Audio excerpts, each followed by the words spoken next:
Hey dears, this is Assistant Professor Kailash Mulidhar Jaitwar and this lecture is for BCCA SAME 5 students for Cost and Management Accounting. In previous lecture we have seen about the theory of process costing, and now we'll be having practical portion of the process costing. Now we'll be having one question, the practical question, then after we can plot that question into the platforms which is being drawn in front of you. Okay, so we have question which you can find from the description box. From the description box you can have this question. Okay, so let's have a look on the question. So first of all I will going to decode the question for you so that you can have clear understanding about this question. Okay, so I am reading this question. Okay, so question is about a product is completed in 3 consecutive process. During a particular month, the input to process 1 of the basic raw material was 5,000 units at rupees 2 per unit. Okay, so there will be raw material for process 1 and that will be 2 rupees per unit, and other information is given below.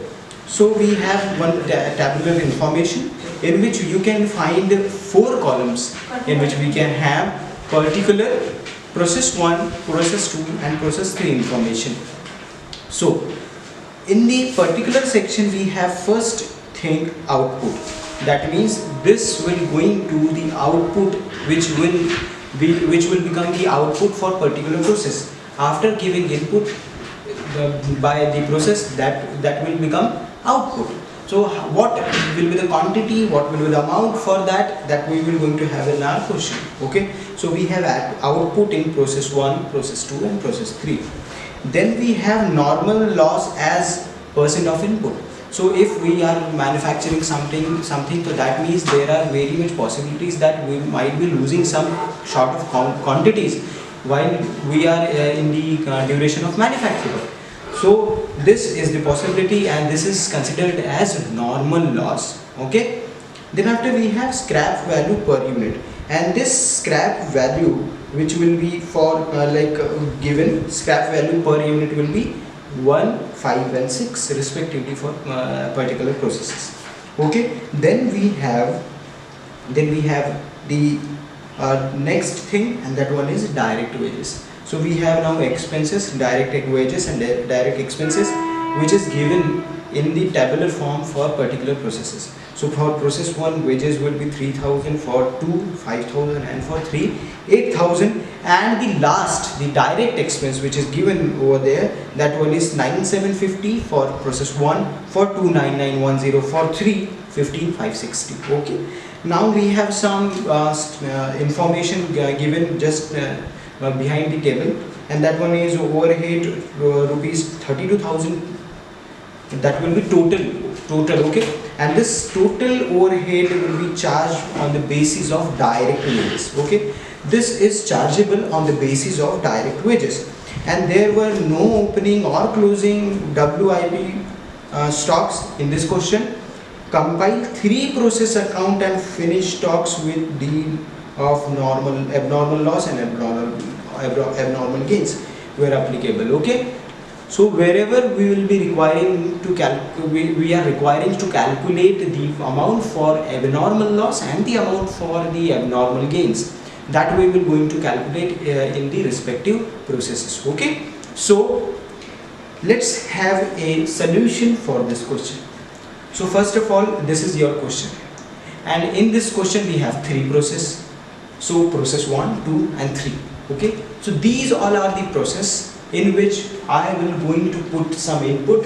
That I means the manufacturer will going to put some input in the process 1 starting, and then after he can have the closing inventory for process 1, and this closing inventory will be followed in opening inventory in process 2.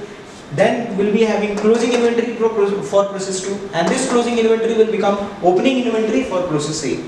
Okay, so this is all about the processes. Now we can have direct look to our solution. Okay, so first we have raw material. In the very much beginning of this question, we have one line, and that one is process 1 of basic raw material 5000 units at rupees 2 per unit. That means we have to write here, that one is raw material, so raw material 5000 units, okay, and at the rate of rupees 2, that one is written in the question, and that will become 10,000 rupees, okay. Then we have next thing, and that one is direct wages. So we have to write direct wages. Direct wages, that will be given for all processes.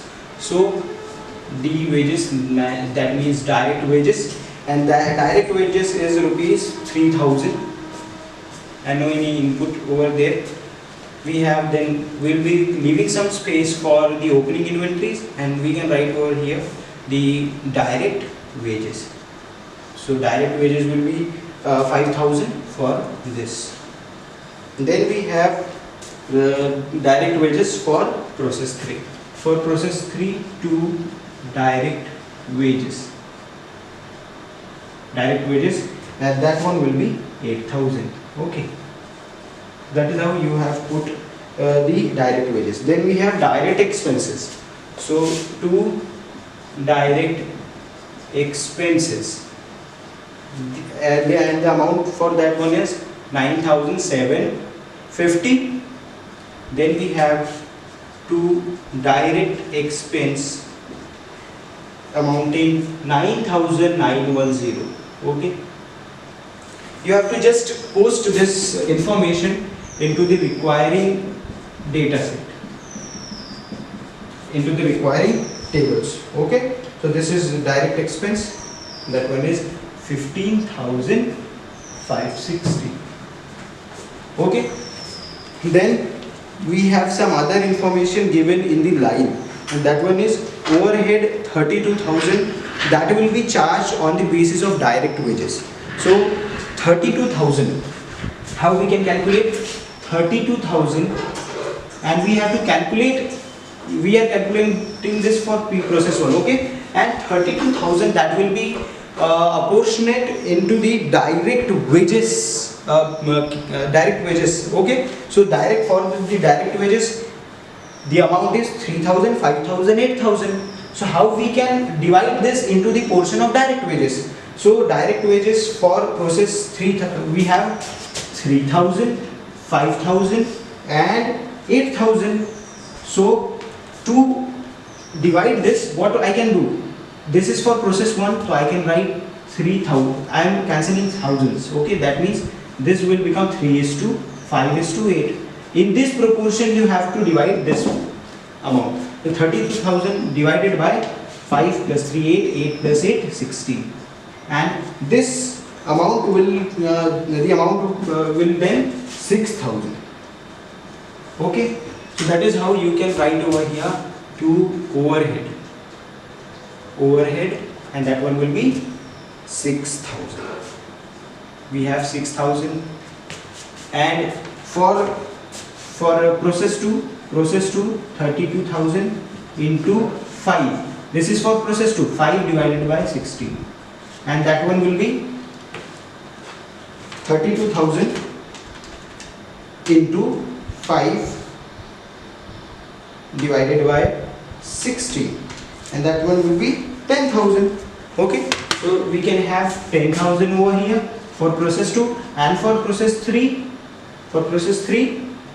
32,000 divided into this 8 divided by 16, and that one will be 16,000.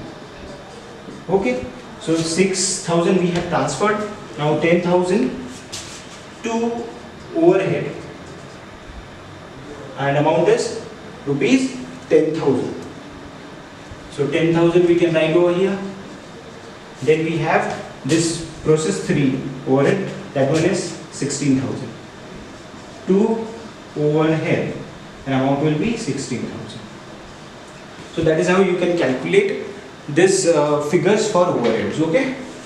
Now I am allowing this to calculate the other figures Okay, and this is your part of your working note. So this has to be mentioned in the answers when you are solving this. Okay. Now we have the things which are actually not given in the question, but we have to calculate that. So one thing we missed out, and that one is output. So output, that we will going to write in the credit side. Okay, this is nothing but the nominal account. Okay, this is like P&L account. So this is like trading account. So closing stocks can come into the credit side. Okay, so we have to write output as transfer to process 2. So if I am writing output over here, just 4700, so I can name this like by process 2. Okay, if I am mentioning that in the process 2 account, the closing balance of process 2 can be written as by process 3 account, and the amount is 4300. We don't have figures for this, so we have to calculate that. How that we going to calculate? Just wait for 2 minutes, I will be going to explain that. Then we have this, and how we can write here?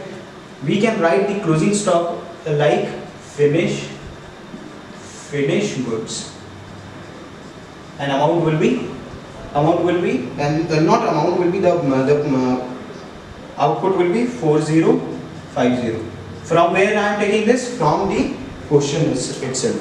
Now we have normal loss as percent of input. Okay, so a percent of input I am going to write by normal loss. So normal loss percent of input. This is your input. Okay, so in percent of input means 5% of this. Normal loss as percent of input, which is mentioned in the question, 5, 10, 5. That one is given in the question. So 5% of this 5000. Okay, so 5% of 5000, that will be 250. Okay, now we have scrap value per unit. So scrap value per unit, we have ₹1 per unit. That one is given in the question, the third point. So into 1 for the amount, so 250. Got this? Then we have normal loss for this. So by normal loss and 5% of input. So we don't have right now input, so I have to leave this as like blank, so that when we'll be having this figure, the input, then we can calculate this, and I can write over here as well normal loss,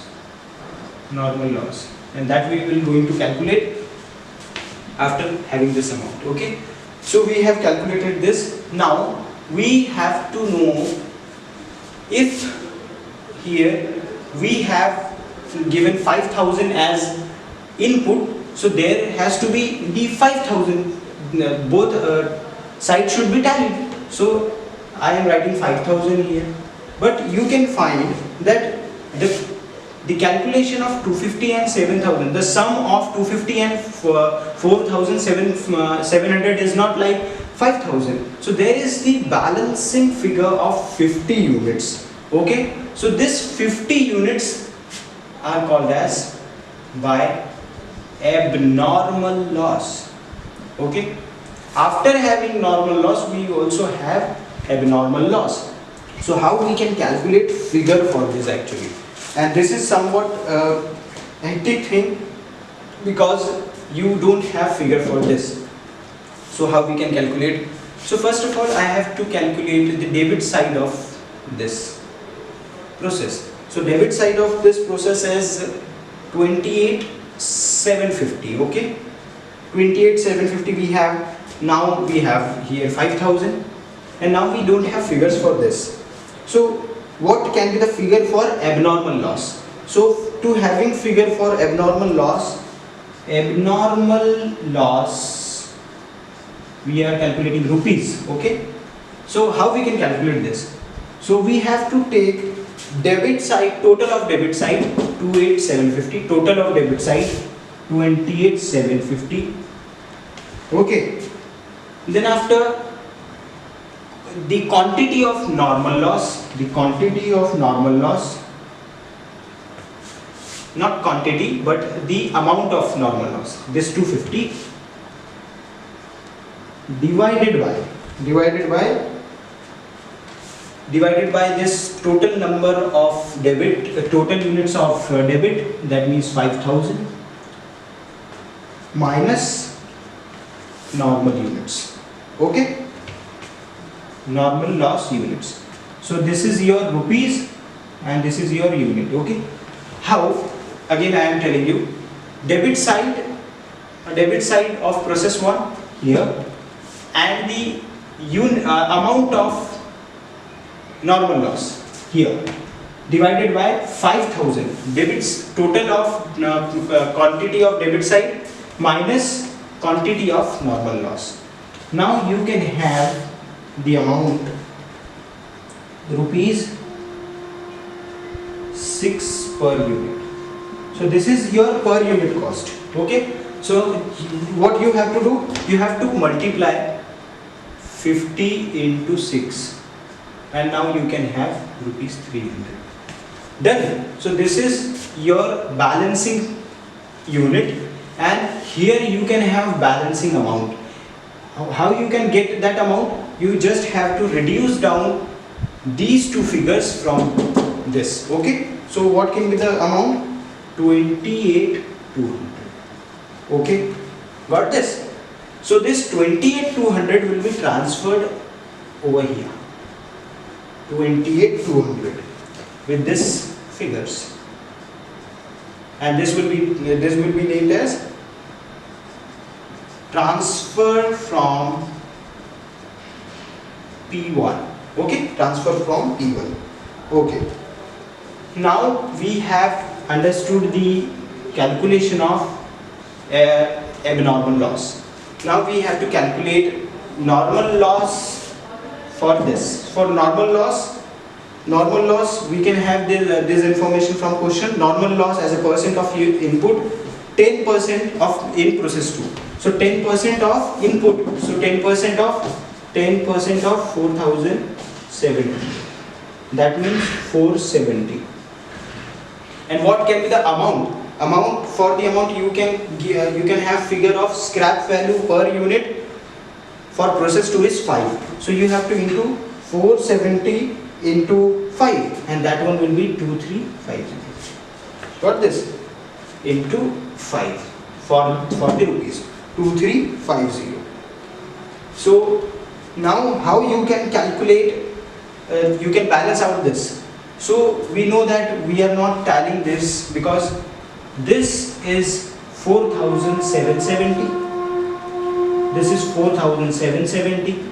Okay, and we don't have the closing figure over here, we have to calculate that. Now if units from debit side are more than credit side, so there will be abnormal loss. If there will be more unit in the credit side and less in the debit side, that means there will be abnormal gain. So here I am writing abnormal gain, and the balancing figure will be your balancing unit will be your abnormal gain, and that one is 70. 4770 minus 4700, and this will become your abnormal gain. And how I can calculate the amount for abnormal gain? So for abnormal gain, which will be in rupees, that will be first of all you have to take total of the debit side. So up to this this amount, what is the total amount? So total amount up to this is 53,000. Sorry, yes, 53,110 Okay. Now you have to write 53,110 from where we have taken sum of these four figures minus your normal loss amount, and normal loss amount is 2350 divided by your 4700 unit, this units. Okay, 4700 units debit, total unit of debit side 4700 minus you have to take this 470 units, the units of normal loss.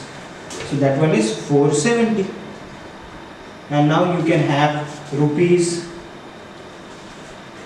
12 per unit, and this per unit rupees 12 will be, and 70 into 12, and amount for abnormal loss will be 840. Okay, so 840.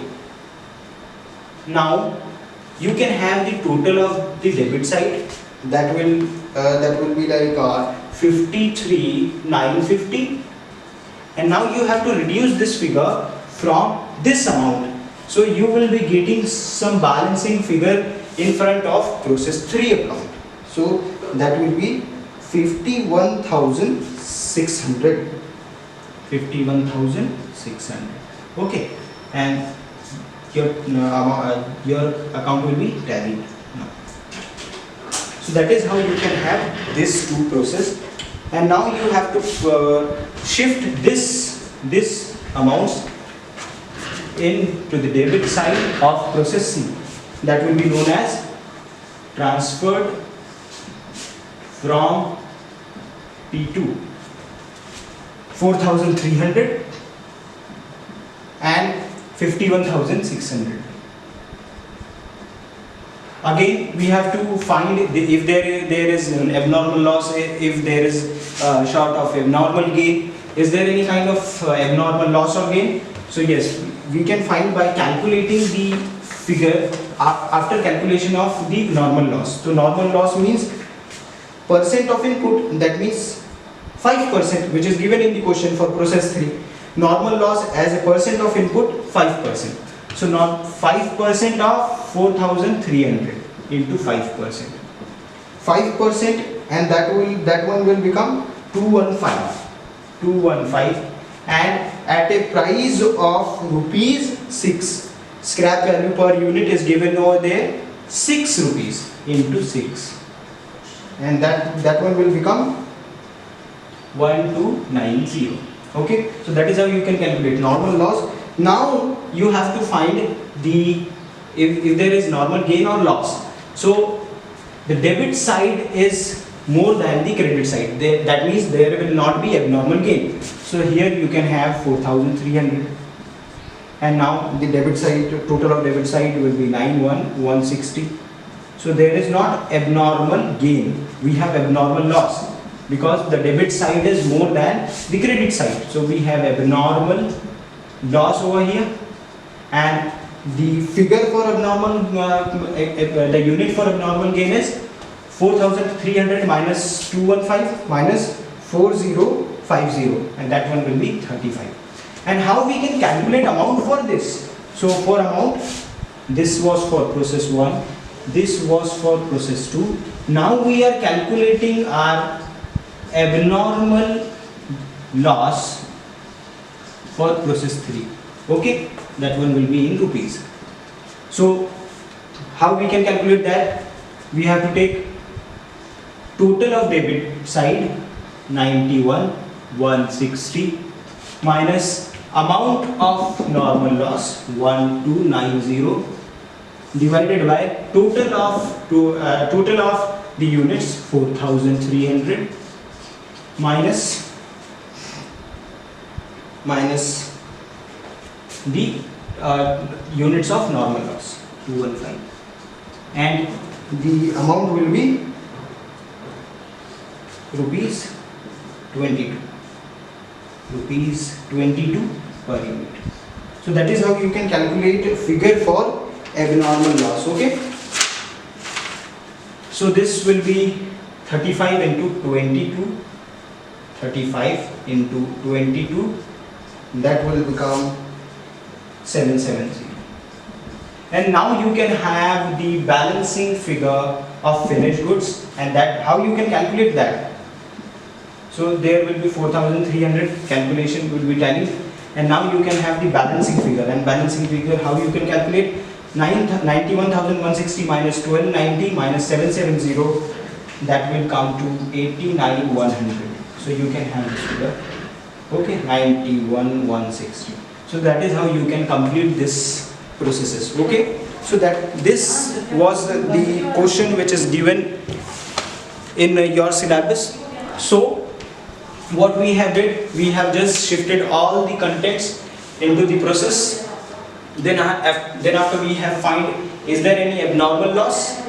If there is abnormal loss, we have to calculate by this way. If there is abnormal gain, so we have to calculate by this way. So after having this calculation, what you can do? You can just calculate all these figures, okay? And you can have the complete process accounting, okay? So in this lecture we have seen about the practical portion of process costing. In upcoming lecture we'll be having some other concept, and till then be safe and thank you.